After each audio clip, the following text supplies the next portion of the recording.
We will win this nomination, and we will win the general election.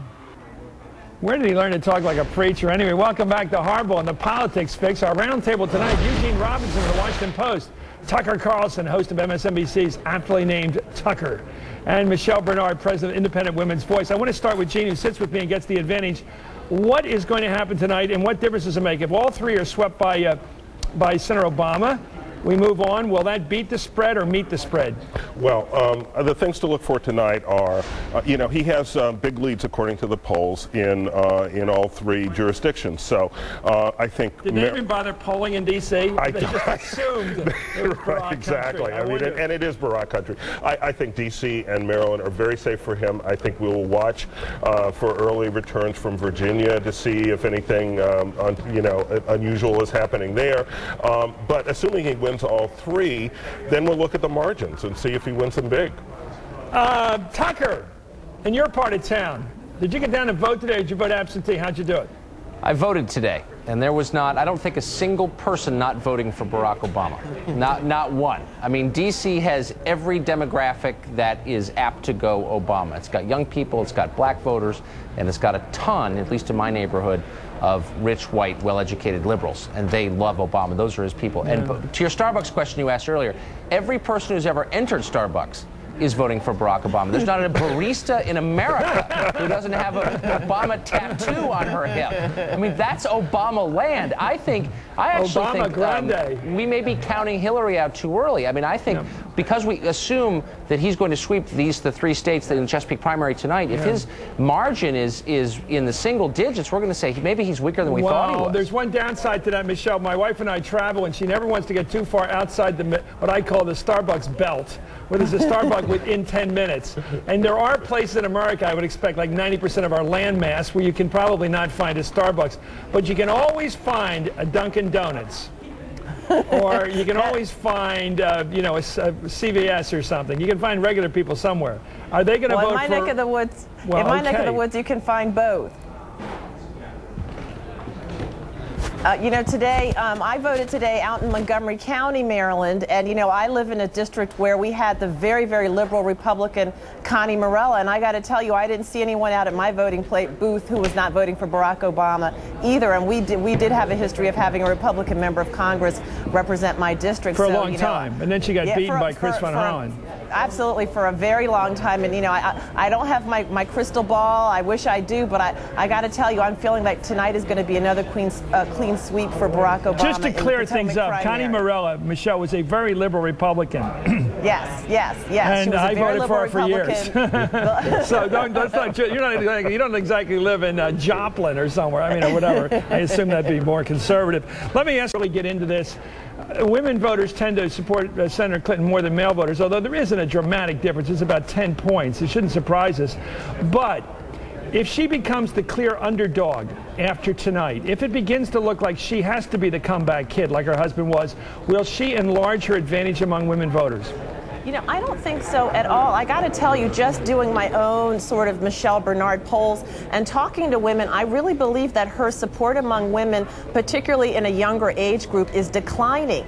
And the momentum behind Barack Obama right now is it's unmistakable. There is a momentum. There's a psychological edge he has to these clean sweeps. Women really like him, and I don't think that she gains. Can she really win? Can she close the deal, and does she deserve another $100 or $2,300 from me? Thank you very much, Eugene Robinson of the Washington Post, Tucker Carlson of this network, and Michelle Bernard.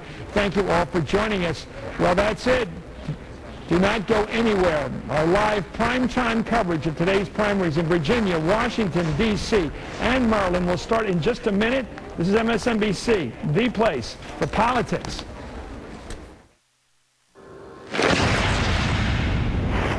At zero price, Really after Mitt Romney dropped out of the race is who is going to be the standard bearer of the Republican Party. Many people in the Republican Party are still looking back nostalgically at the days of the optimism of Ronald Reagan and at the days of limited government, free markets, and personal responsibility. And the big question within the Republican Party is whether or not John McCain will be that man. But I really believe that ultimately, if the choice is between living in the wilderness for the next 4 to 8 years and not being in the White House and rallying around John McCain, you will eventually see the vast majority of conservatives in the Republican Party join John McCain's ranks. Huckabee keeps urging McCain to come out for a human life amendment to the Constitution. In other words, a constitutional ban on abortion in this country.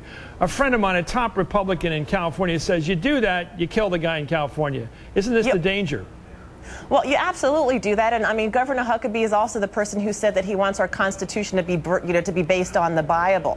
You know, it's a ploy. I understand why he's trying to do it, but that is not where the vast majority of Americans are. And quite frankly, we know John McCain's appeal within the Republican Party and even outside of the Republican Party are moderates and independents. We've said it before. The 2006 midterm elections were a real wake-up call for the Republican Party, and yes, there is that solid conservative pro-life base within the Republican Party, but it is the question between pragmatism and wanting to win, or sticking by your ideology and losing at all costs. It's like fighting over the blanket at night. If you pull the blanket too far to one side to cover your feet, somebody else is getting. I mean, you're sort of center right in your politics, aren't you? Is that fair to say, or where would I put you? I'd say that's fair to say. Well, let me ask you about the center right of the Republican Party, which is a big chunk of it, the suburban part, the moderate part. And you could argue just as important to victory as the conservative, very conservatives. How do the two get together in this marriage? How do the people in the suburbs of big cities who are pro-choice, who are open to the idea perhaps someday of same-sex marriage, who have questions perhaps about the war, how do they get in the same political bed with people who are just red hot on every conservative issue? I think, it's like what any probably marriage counselor would tell you, compromise, compromise, compromise. I think this is going to be a very difficult race for John McCain, despite the mathematical probability that he will be the Republican nominee. He runs the risk of losing in the general election. If you go back to 1976, for example, Ronald Reagan stayed in a protracted race against Gerald Ford. Ted Kennedy did it later on with Jimmy Carter. Both incumbents lost in the general election, and I think that is the risk that the Republican Party runs tonight. The longer Huckabee stays in, the greater the probability is that his staying in the race is going to detract from McCain and cause him to lose the general election. But Mike Huckabee goes around state to state now with very little money except frequent flyer points, and all he does is go to voters and say, he's almost like a corporate headhunter saying, are you happy where you are? Are you sure you're happy there? Just looking for people to recruit to vote against the front runner.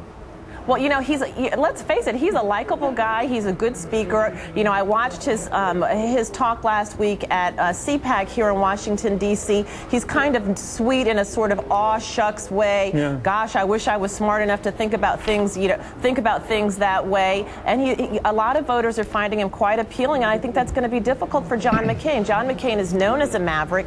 He is not someone, I mean, the whole nation saw him speak before CPAC last week. He is not capable of having a come to Jesus meeting with the deep conservative part of the Republican